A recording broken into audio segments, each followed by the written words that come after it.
Bonjour ou bonsoir, selon l'heure à laquelle vous nous regardez. Je suis votre chroniqueur audio et animateur de podcast à l'ODJ Média.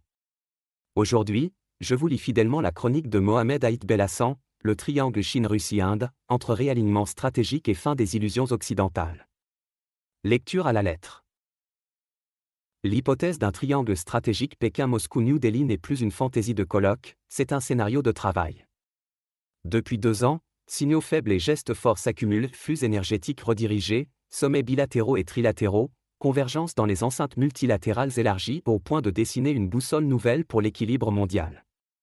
Si cette proximité se cristallise en architecture durable, elle reconfigurera sans détour les rapports de force entre un Nord, saturé et un Sud, démographiquement puissant, technologiquement ambitieux et politiquement de plus en plus coordonné. L'auteur ajoute que derrière les symboles, il y a des moteurs très prosaïques qui rendent ce basculement robuste.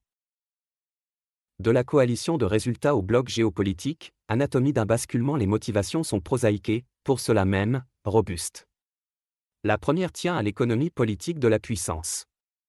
La Chine veut sécuriser ses chaînes industrielles et alléger la pression d'endiguement. La Russie, sous sanctions, a réappris la géographie, à l'ouest, les taux, à l'est et au sud, les débouchés. L'Inde, enfin, réclame un rang conforme à son poids réel démographique, économique, technologique et un système de gouvernance globale qui lui laisse autre chose qu'un strapontin. Dans ce jeu, chacun trouve sa rente stratégique, matière première et armement pour l'un, manufacturier et capital pour l'autre, marché et talent pour le troisième.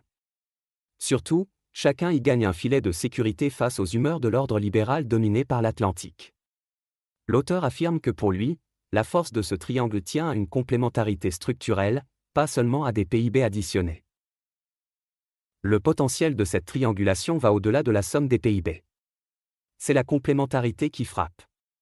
La Russie est un guichet de ressources énergie, métaux, céréales, à même d'alimenter 2 géants asiatiques en ascension. La Chine demeure l'atelier et le laboratoire, capable d'absorber des volumes colossaux d'intrants et d'irriguer le Sud global en infrastructures et en technologies intermédiaires. L'Inde, enfin, est un continent marché, avec une demande interne capable de lisser les cycles et d'offrir des économies d'échelle au-delà de toute comparaison européenne. Ajoutez à cela une profondeur militaire considérable, dissuasion nucléaire, bassins industriels de défense, projection navale sur l'Indo-Pacifique et l'Arctique et l'on obtient une masse critique qui n'a pas d'équivalent hors de l'orbite occidentale. L'auteur pense que la réaction occidentale, fondée sur le découplage et les sanctions, risque d'agréger plutôt que d'isoler. Multiplie qui peut. Pourquoi l'Occident doit apprendre la cohabitation stratégique? L'Occident le sait, et réagit. Le réflexe traditionnel consiste à segmenter, attirer l'Inde dans des cadres de coopération sécuritaire, freiner l'accès chinois aux technologies duales, rigidifier le régime de sanctions contre Moscou.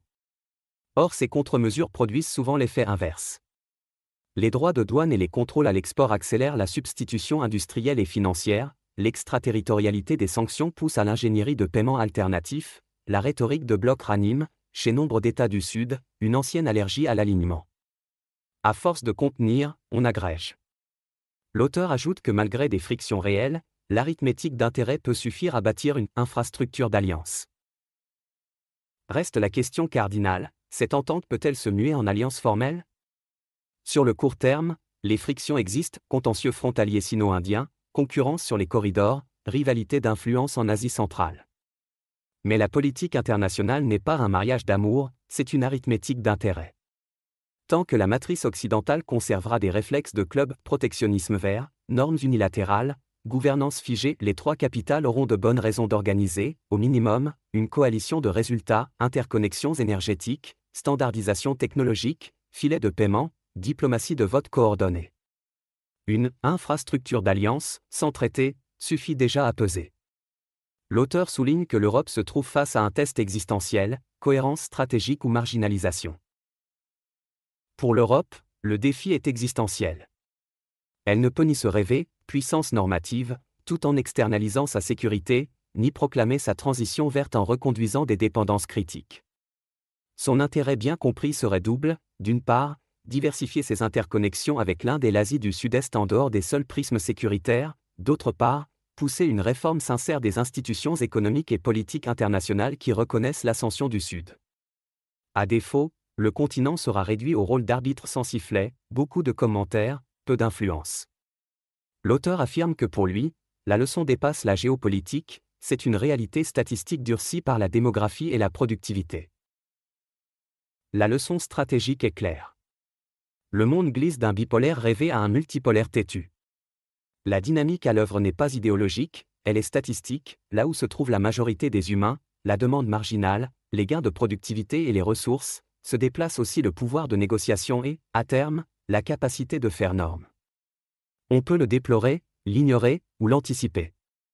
Les plus lucides choisiront la troisième option, en substituant au réflexe d'endiguement une grammaire de cohabitation, interdépendance assumée, garde-fou sur les technologies sensibles, concurrence encadrée plutôt que croisade moralisatrice. Faute de quoi, le triangle deviendra bloc, et le bloc, système. Merci pour votre attention. J'ai lu, mot pour mot, la chronique de Mohamed Aïd Belhassan, en respectant strictement son intégrité. On se retrouve très bientôt pour une nouvelle lecture fidèle sur l'ODJ Média, même exigence, même clarté.